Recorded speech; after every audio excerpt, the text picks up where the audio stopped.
Hi everyone, happy Friday. Thanks for joining us. You're watching the show for the adventurous wine drinker. I am Anu and this is my husband Igor, and we're the owners and founders of Vinousreverie Wine Merchant out here in Walnut Creek, California. So we are having a special show tonight with a guest, and she's joining us shortly.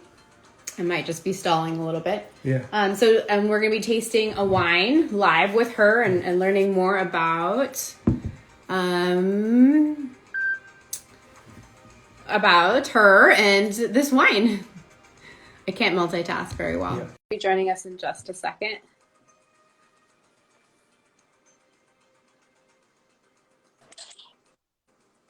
All right. Hi, Abby. Hi. Thank you for joining us. So much fun. Awesome. Well, Abby, why don't you go ahead and tell us a little bit about yourself and how you got into wine? Sure. Well, my name is Abby Vorse. I work for Oliver McCrum Wine and Spirits. I got into wine in 2014. My husband and I started a small winery together that we still run and own in Oakland, California. So I started on the production side, and then as we began to grow, I decided to try to branch out and start selling more of our wine, and discovered kind of a passion for sales. And I worked in food and beverage for a long time, and I missed like the restaurant side of things and, you know, being around people and in the public. And sorry. And anyway, so sales was kind of a great combination of two passions, you know, wine and food and beverage. So I got the job with Oliver McCrum 2 years ago, and I've been selling Italian wine ever since. Awesome. And Igor, did you want her to talk a little bit about Oliver McCrum and their portfolio? I do, but actually, now that you brought up that you have your wine now, I'm curious to hear a little bit about your wines. Yeah, thank you. So we have a small winery in Oakland. We actually, we're kind of inspired by the Loire. So we have French varietals. We do Cab Franc, Sauvignon Blanc. We like to do some pet nats. Our winery is called Tin Type. Tin Type, like the old photographs on tin. And the story behind that is basically we both studied photography in college, and we love how photographs kind of capture that moment in time in the same way that wine does and terroir does and vintage does. So anyway, that's a little bit about Tin Type. Yeah, that's a very beautiful. I love the stories behind wineries, and that's a great story. Yeah, thanks. It's coming along. Little by little, you know, baby steps, but it sounds like it's fun. You know, definitely a passion. Yeah. It's really fun. I love both the sales side and the production. You know, every harvest I'm there doing, you know, shoveling grapes and making it happen. So where do you guys get grapes from? What parts of the state? So right now, all of our grapes come from Mendocino and the Sierra foothills. Okay. Oh, very cool. So we get Pinot Noir from Mendocino. We get Pinot Gris from Mendocino, Sauvignon Blanc from Potter Valley, and then our Cab Franc comes from the Sierra foothills. Oh, very cool. All right, so if we jump into Oliver McCrum's selections, you specialize in Italian wines. Can you give a little bit of overview about the wines and the spirits that you guys carry? Yeah, absolutely. So Oliver McCrum, real guy, lives in Berkeley, started the company about 30 years ago. He took over an importer that he was working with, I think when they retired, and slowly decided to focus on specializing in all Italian wines. Works with small producers only, with a big focus on environmental stewardship, organic farming, or at least sustainable farming as much as possible, and just mostly small growers. Right. And then as he grew and became more successful around 5 years ago, he decided to start bringing in spirits. So that's been a whole new world. It's been super exciting. And again, all Italian. So all Italian wine and spirits, and kind of the same idea with the spirits. So we're doing small producers, no artificial colors or flavors. So a lot of the things that you see on the market, people talk a lot about like farm to table food, and they know a lot about where their wine comes from. But when it comes to spirits, it's kind of a different ballgame. So we're trying to change people's perceptions about spirits and, what goes into that bottle and why you should care. Okay. Yeah, that's super interesting. I like the mission on sustainable wines. It's a passion of mine. So Yeah, well, and I know the wine part of the catalog is definitely very exciting producers, especially the ones we'll be having right now. So I don't know if you showcase the bottle before we get started. Yeah. Yeah. So give a little overview, maybe on the grape and the area that it comes from before we jump into the actual winery that it comes from. Yeah. Sure. So Uva Rara is the grape. So that actually refers to the grape itself versus it doesn't mean that it in fact is rare. It means that the bunches are actually sparsely distributed. The berries are more rare than a tightly packed bunch, like say a Nebbiolo bunch of grapes. And it's actually traditionally used to blend with other, so Alto Piemonte is the region where the grape comes from, and it's known for Nebbiolo, just like other parts of Piedmont. Exactly. So, yes. So we're looking at the area circled in green. Yes. So this is Alto Piemonte. This is kind of the Langhe, and this is Alto Piemonte. Yes. So what really makes it different is it's cooler. It gets more breezes coming from the north, and it changes the temperature of the region.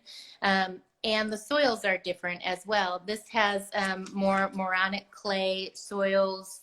And what that does to the grapes is it makes them a little bit more approachable at a younger age. The Nebbiolo is softer tannins, and this, a little bit more acidic, but in a good way. It has really good acid, and that kind of helps with its crisp drinkability. And the Uva Rara that we're tasting tonight is often used in blends in the Alto Piemonte with Nebbiolo. So it's the rare part about this is it's usually not bottled on its own. So that's what's so cool about this wine is that this is an expression of a grape that's usually only found in blends. Okay. And I really love it. I think it's super drinkable and delicious. It's got a really nice pale ruby color, lots of red fruit, raspberry and cherry notes on the palate, and super versatile with food. It can really go with a lot of things from chicken to pasta to, even a great appetizer plate. It would be delicious. Yes, I'm all about food, Abby. You're talking. Yeah, I think when I tasted it a little bit earlier, because I always like to cheat, I noticed I had a really great acid structure, and I was thinking we had pan-fried chicken earlier. And I was thinking, oh, bummer, we should have opened it earlier. Yeah, great with any kind of, up in this area of Italy, they love really fatty meats, and it's so good with speck or, any rich cheeses. It's fabulous. Awesome. Yeah, no, it's delicious. I'm trying it for the first time right now. Oh, I love it. It's so good. Yeah, it's so delicate.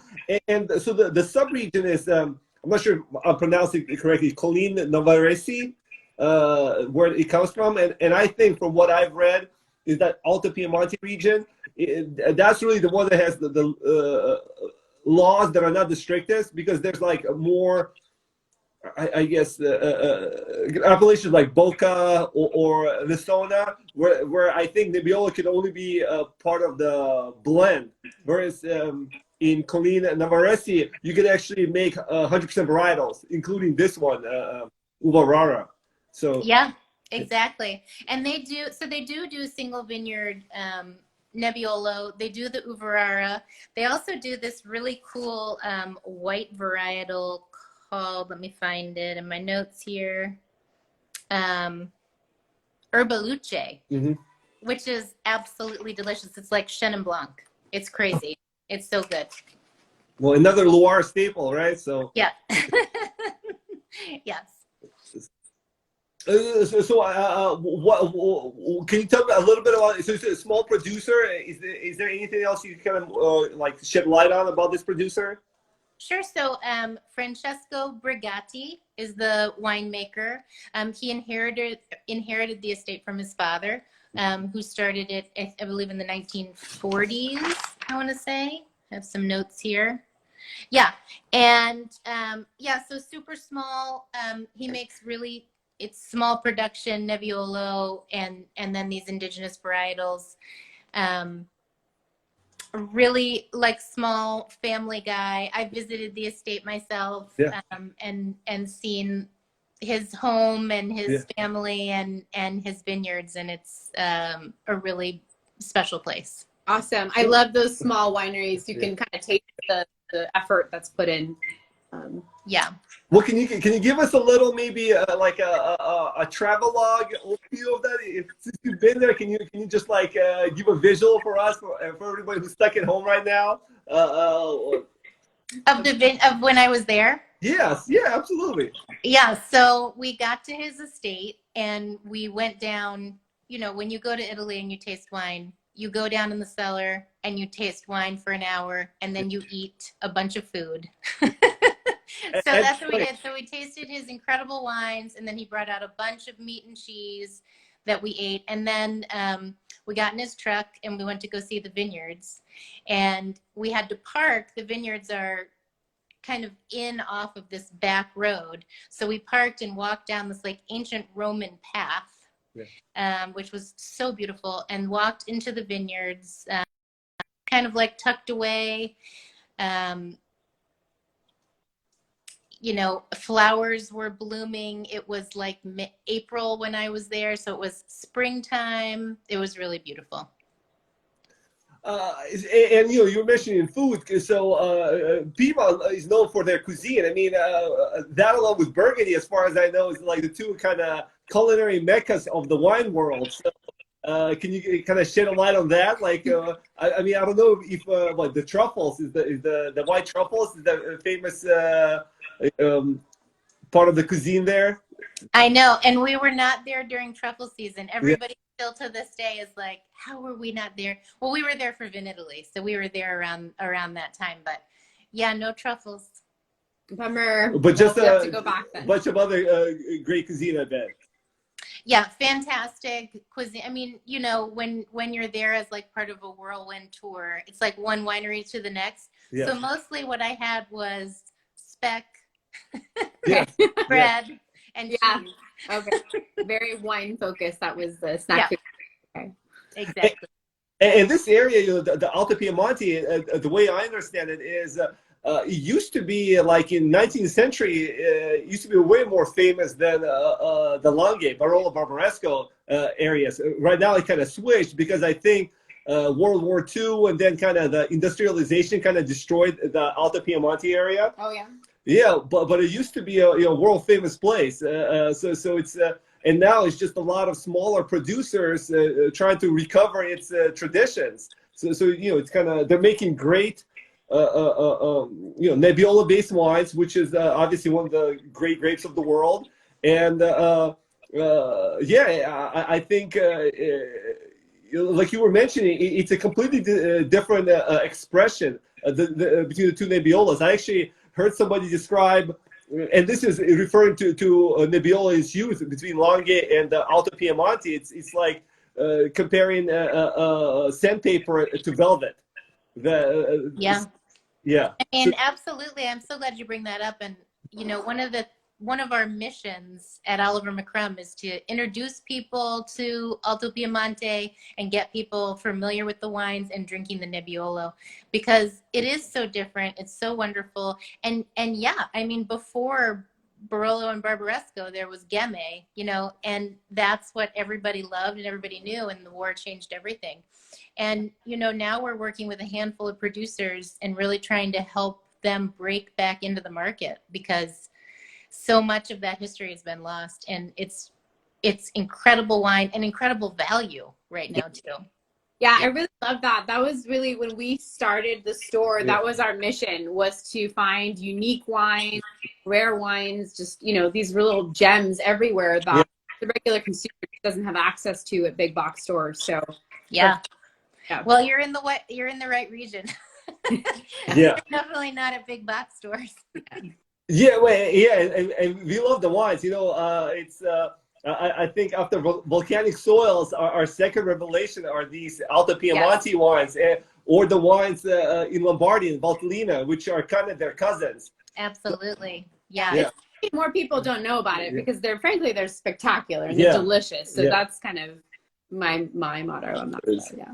Well, the fact that you chose this Uva Rara is so cool. I mean, it's such a fantastic wine, and it is really. I mean, I've never seen an Uva Rara bottled on its own before, so it's a great opportunity for people to taste something new and exciting and food friendly, and not so esoteric that people don't understand it. It's just delicious. No, it's a great wine too. So I think to kind of become adventurous with, a cool backstory, a great region that's kind of building itself up again. And end of the day, delicious wine, which is the most important thing. So. Absolutely. Cheers to that. Cheers. Cheers. Well, thank you, Abby. I really appreciate you joining us. It's been so much fun chatting with you. You too. Thank you for inviting me, and thanks for supporting Oliver McCrum. We really appreciate it. Yes, of course. Spectacular wines. Thank you, guys. All right. Take care. Take care. Bye, Abby. Bye.